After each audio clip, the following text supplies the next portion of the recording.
Olá, tudo bem com você? Eu estou adorando essas videoaulas com tantas e tantas dicas para te ajudar a melhorar o seu inglês. É tanta coisa que o seu vocabulário vai ganhar uma infinidade de novas palavras. É isso mesmo que eu quero, que você tenha uma gigantesca biblioteca na cabeça, com muitíssimas variações para conseguir falar de maneira bem divertida e compreender o que é falado e escrito por pessoas do mundo inteiro. Se você está chegando no meu canal agora, então saiba que essa é uma jornada que eu estou fazendo de 69 videoaulas. Bom, o que eu vou transmitir nessas videoaulas, né? É uma variedade de palavras em inglês. Então o foco principal é variedade, justamente isso mesmo. Você conhece uma palavra, então eu estou te dando sinônimos para que você consiga falar a mesma coisa com outras palavras, né? Para não ficar muito repetitivo e ficar sempre falando, enfim, por exemplo, tudo, everything is beauty, beautiful, beautiful, beautiful, beauty, ou pretty. Não, tem uma variação sobre isso.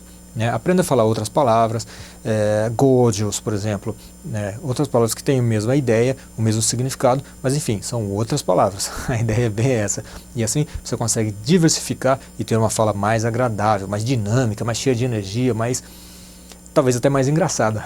Quanto mais engraçado, melhor. Claro que sempre com equilíbrio, mas se for uma fala engraçada, é melhor porque assim você conquista mais pessoas. Uma fala equilibrada, respeitosa e cheia de energia positiva, sempre com energia positiva, e isso vai ajudar bastante na conquista de novos amigos ao redor do mundo. Você vai gostar com toda certeza de tudo isso que eu estou te ensinando, então me segue aí nessa jornada de 69 aulas. Follow me. Pauses and hesitations. Pauses and hesitation. I'm going to have a think about that. Let me have a think about that. Let me have a think about that. Give me a moment. Give me a moment. Give me a moment. Now, that's a good question. Now, that's a good question. Asking for repetition. Sorry. Sorry. Pardon? Pardon? Excuse me? Excuse me? Could you repeat that for me? Could you repeat that for me? Would you mind saying that again? Would you mind saying that again? Oh, I didn't quite catch that. Oh, I didn't quite catch that.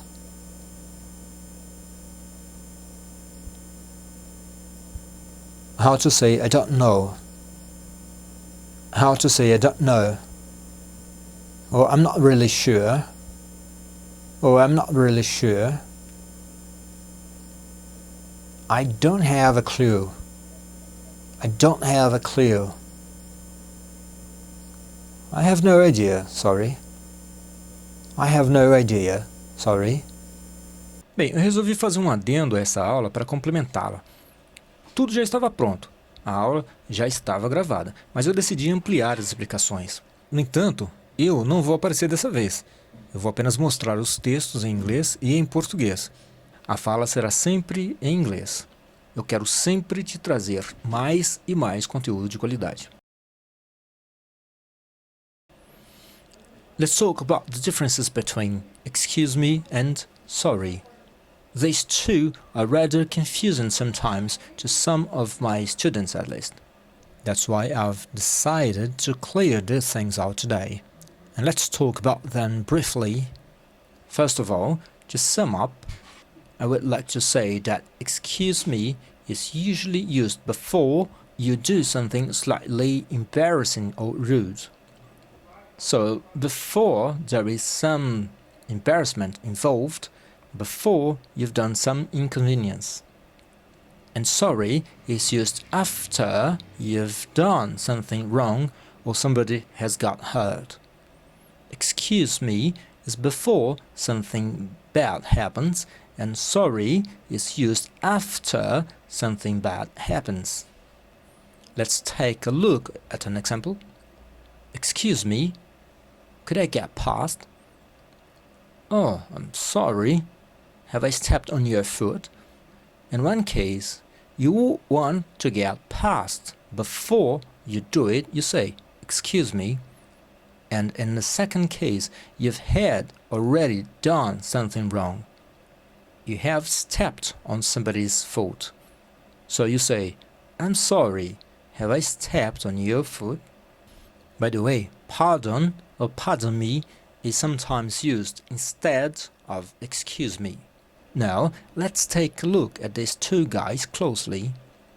Now, let's take a look at several functions of the phrase excuse me.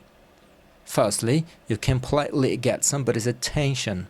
So, for instance, you are in a library and you want the assistant to help you find some information. She's busy with something and then you come to her and say, excuse me, could you help me please? I'm looking for a book about Batman. I'm looking for a book about history. I'm looking for a book about something. This way, you will get somebody's attention. Secondly, you can interrupt somebody, and when you want to do it politely, you'd better use the phrase, excuse me. Let's say you are in the street and you are lost. You can come up to a group of people who are having some kind of discussion and you say, excuse me, could you help me please? I'm lost. By the way, you can also say here, I'm terribly sorry to interrupt. It's possible. It really is possible. Well, because the minute you finish the phrase, actually, you have already interrupted. And that's why you are sorry. So, you are saying sorry for what you have just done. But excuse me is also possible here and actually very common. Thirdly, you can use it to ask somebody to move when you want to get past. So, I have already given you an example. Telling you are leaving. Well, this is not that common, but still you can say, excuse me, we need to go. Bye. Now, as for sorry, it has three basic functions. Firstly, you can emphasize how bad, stupid, or embarrassing something is.